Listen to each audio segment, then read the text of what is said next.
Albanie, nous continuons notre exploration des Balkans en remontant progressivement la mer Adriatique et le prochain pays sur notre route est le Monténégro. Ce petit pays, à peine plus grand que l'Île-de-France, est particulièrement réputé pour ses routes panoramiques qui permettent de sillonner le pays tout en découvrant les plus beaux paysages monténégrins. Il ne nous en fallait pas plus pour tracer notre itinéraire en fonction de ces fameuses chaussées et ainsi nous laisser porter par la beauté de la nature environnante.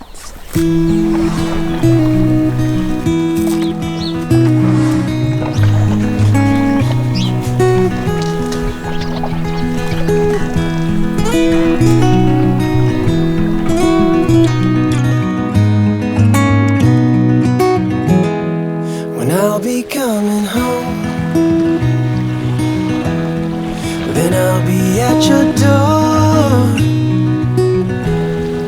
When I'll be coming home, I plan to let you know the longing of my heart, the wish I carry high whenever we're apart. It takes me through the night when I look deep into your eyes.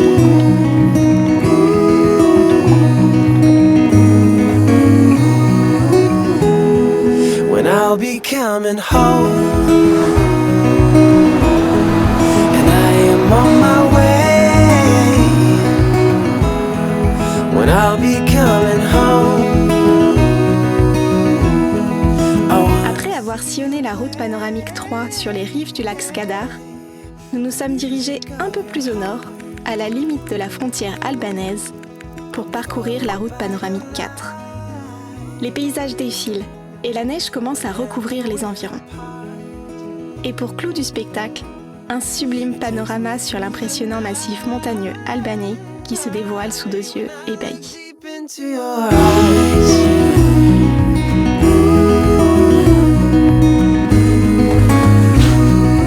Oh, when I look deep into your eyes.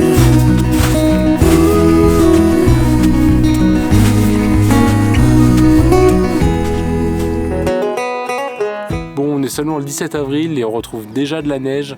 On a pris une petite route panoramique qui montait dans les montagnes. On est monté à 1400 mètres d'altitude à peu près. On savait qu'il ferait un peu plus froid, mais franchement, on s'attendait pas à retrouver autant de neige. Donc là, du coup, la petite rando qu'on devait faire, on l'a fait dans la neige. Mais bon, c'est quand même super sympa.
Sacrée ambiance ici, hein.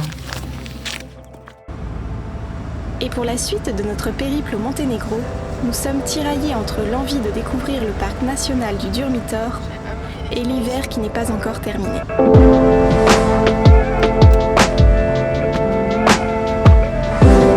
En cette saison, la neige est encore bien présente dans cette région montagneuse et la route que nous souhaitons emprunter n'est peut-être pas encore praticable. Mais le meilleur moyen de le savoir, c'est d'y aller.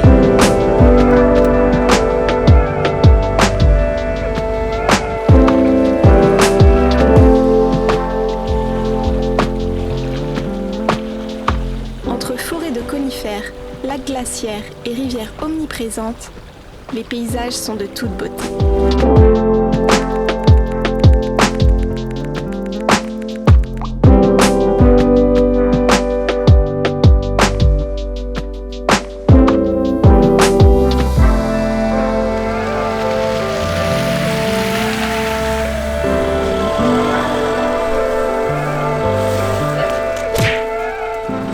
On est bloqué par la neige, c'est trop bête. Il y a juste quelques mètres. Et après la route elle est ok.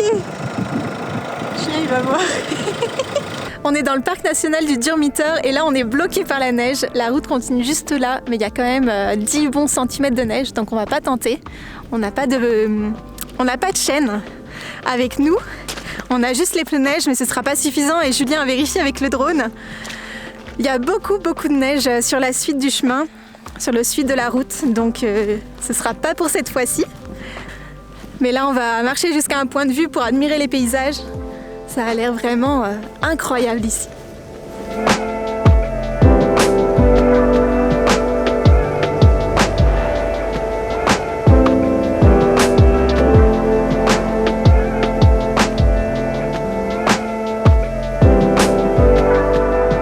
Bon, on a bien réfléchi et là on est contraint d'abandonner notre escapade dans le Durmitor.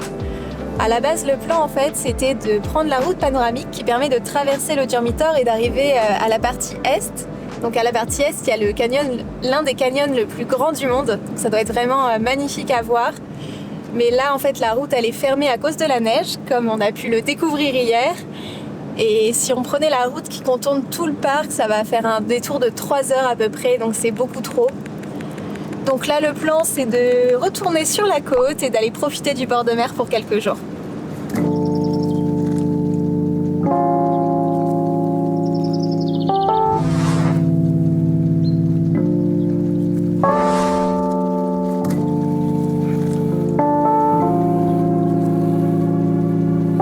On s'est trouvé là un chouette spot avec vue sur la baie de Kotor. On est vraiment aux petits oignons avec une magnifique vue, c'est trop cool. Et c'est vrai que dans ces moments-là, on est trop content de voyager en van parce qu'on a accès à des endroits un peu reculés. On est quasiment seul ici, c'est trop chouette. Il y a juste des petites biquettes. Et là, on va aller explorer. Il y a un château, une forteresse austro-hongroise qu'on va aller explorer tout de suite.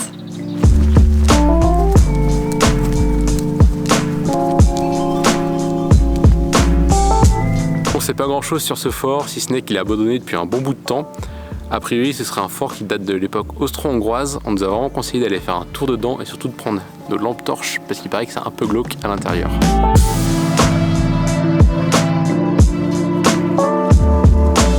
Bon allez, c'est parti.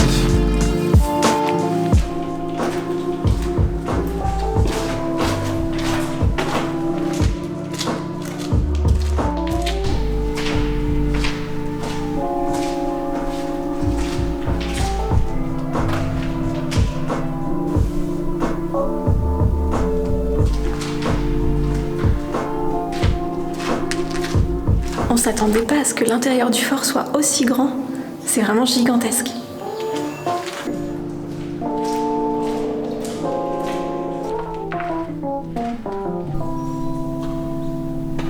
Le fort en tout cas il est plutôt vide, il reste plus grand chose dedans. Il y a plein de pièces mais elles sont toutes vides. Et là à l'étage il y a des pièces, je pense qu'elles devaient contenir des canons avant. Parce qu'il y a une sorte de rail au sol et puis une sorte de meurtrière juste pour sortir le canon. J'imagine que c'était les moyens de défense du fort.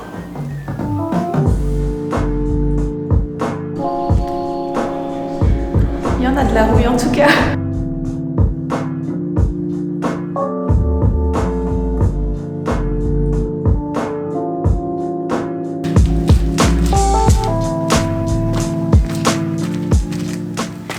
C'était plutôt rigolo comme visite, mais par contre c'était pas aussi angoissant que ce à quoi je m'attendais.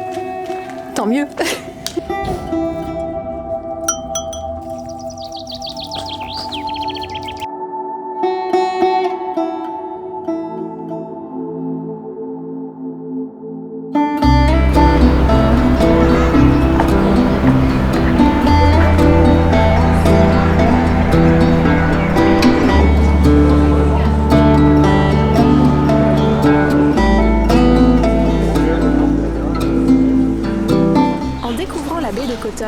On pourrait l'espace d'un instant se retrouver comme transporté en Italie.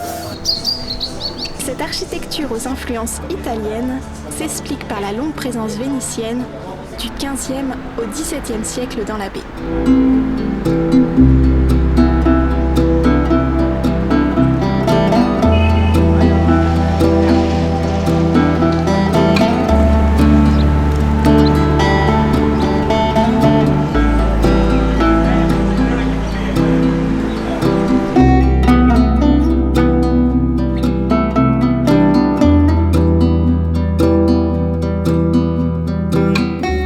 Un peu ce spot de rêve encore ce soir. Franchement, on a de la chance en ce moment.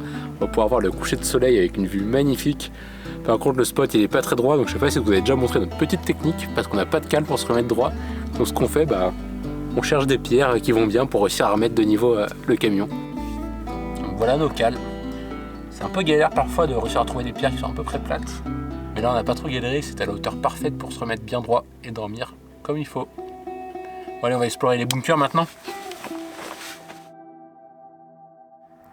J'ai l'impression qu'ici c'est un peu comme en Albanie, il y a des bunkers un peu partout. Là il y en a un juste à côté du spot. Du coup on va partir en exploration. C'est parti.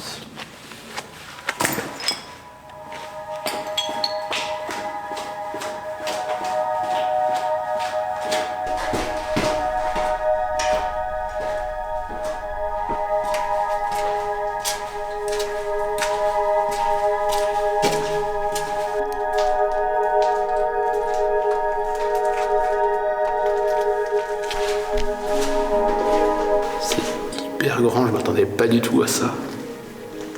J'espère qu'on va pas se perdre. Arrête.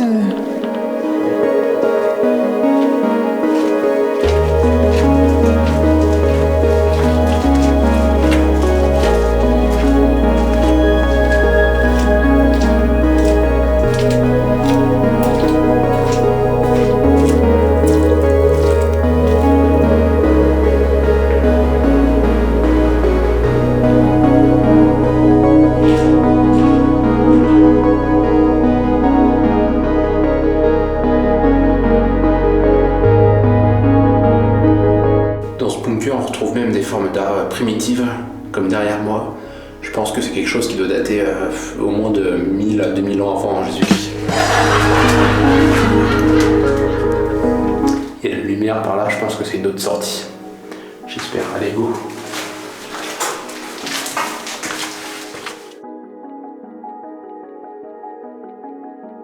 Bon, c'est bon, on a retrouvé la sortie. Maintenant, il faut retrouver le camion. C'est parti. Ah ben il est juste là.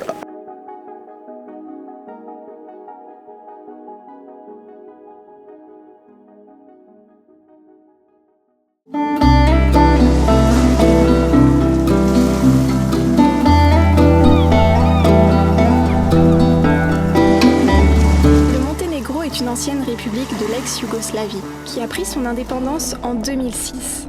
C'est donc le plus petit pays que nous ayons visité pendant notre voyage, mais aussi le plus jeune.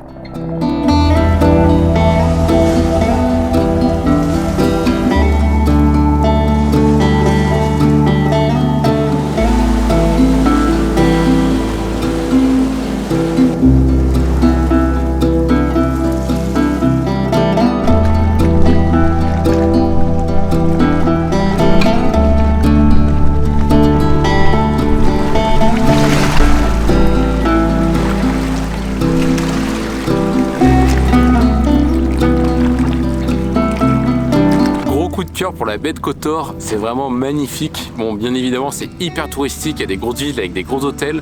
Il y a aussi des petits villages qui sont encore un petit peu préservés, qui sont encore super mignons. Bon, par contre, on va pas se mentir, c'est des villages qui servent quasiment uniquement pour le tourisme. Donc, hors saison, ils sont quasiment morts, tout est fermé. Je pense qu'en été, ça doit être très différent. Peut-être qu'il y a beaucoup de monde et que c'est beaucoup moins sympa. On sait pas trop. Mais par contre, par rapport à ce qu'on avait pu voir, par exemple, sur la Riviera albanaise, là, ça reste mignon parce que c'est pas construit en mode disproportionné, n'importe comment. Et c'est beaucoup mieux entretenu que ce qu'on pouvait voir en Albanie. Après, on va pas se mentir, c'est pas parfait non plus. Il y a quand même pas mal d'hôtels en construction. Mais ils sont un peu plus discrets que ce qu'on avait vu en Albanie, quoi.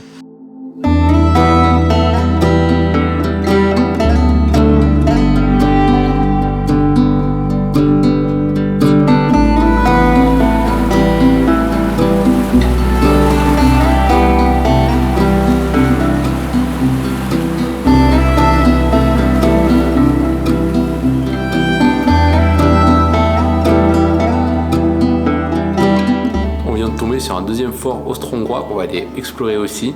A priori, il y en a 5 dans le coin. C'est des forts qui ont été construits au 19e siècle pour protéger l'entrée de la baie de Kotor. Parti.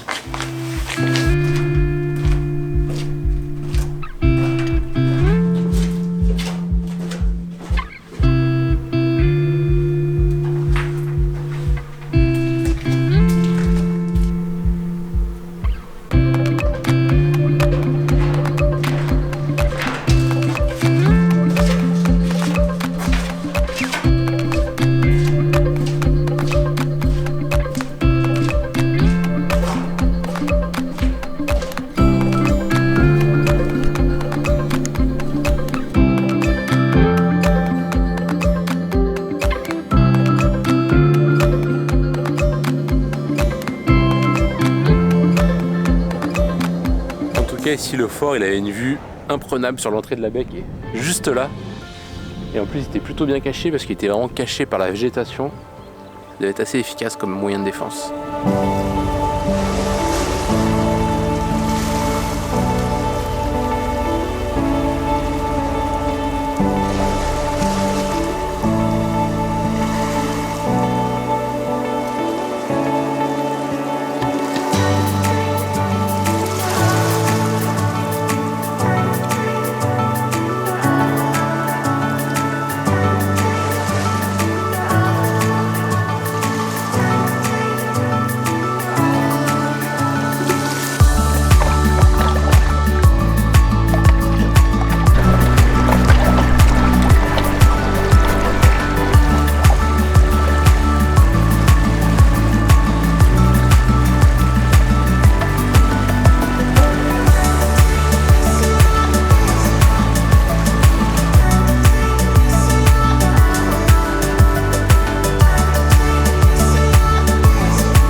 On est à Perast là et c'est un truc de fou, il y a des bateaux partout, c'est vraiment un défilé de bateaux pour se rendre aux petites îles qui sont situées dans la baie. On s'y attendait pas du tout.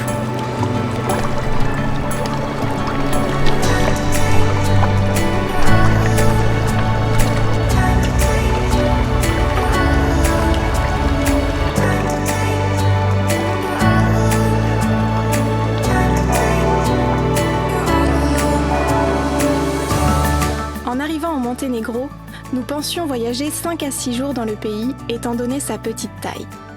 Au final, nous y avons vadrouillé pendant une dizaine de jours et nous aurions même pu y rester plus longtemps, tellement il y a de choses à découvrir dans le pays. C'est vraiment ce qui nous plaît dans ce type de voyage, pouvoir ajuster notre itinéraire comme bon nous semble en fonction de nos coups de cœur. Mais avant de quitter le Monténégro, on voulait explorer un dernier endroit assez atypique. Bon allez, c'est parti. On va essayer d'aller explorer un bunker sous-marin. On va voir ce que ça donne, si on arrive à y accéder ou pas, parce que là l'eau elle est encore un peu froide, donc on va pas y aller à la nage. Il faut qu'on puisse y aller à pied. On vous embarque.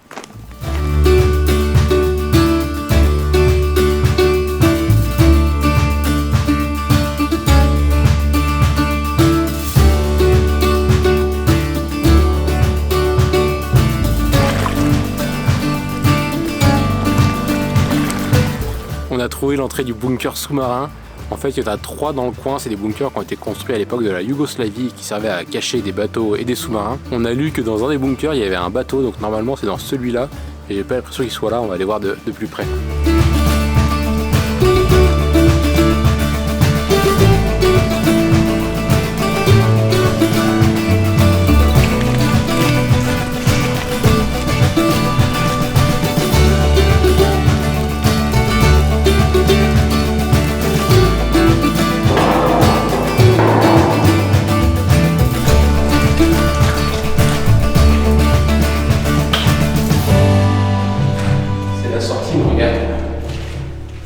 En tout cas, l'entrée du bunker était plutôt bien cachée.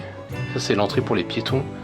Du coup, il y a un gros grillage au-dessus. Et de loin, on pensait qu'il y avait des pierres qui étaient tombées sur le grillage. Mais en fait, c'est pas de la pierre, c'est du polystyrène. Donc, c'était vraiment juste pour camoufler l'entrée. Je confirme que l'entrée, elle est vraiment invisible.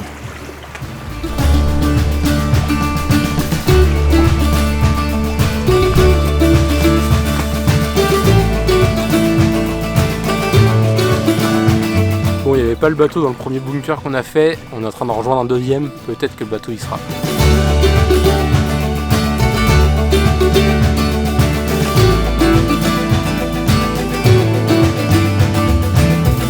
Bon, il y a bien un bateau, mais c'est pas vraiment un bateau de guerre comme on pensait trouver ici. C'est un bateau de tourisme. C'est un peu étrange. On est un peu dubitatif. On a l'impression que c'est un mec qui a juste abandonné son bateau ici. Ouais, trop bizarre. Normalement, je sais pas si c'est un bateau de guerre, mais c'est un gros bateau. Vous avez vu en photo, il a pu être là.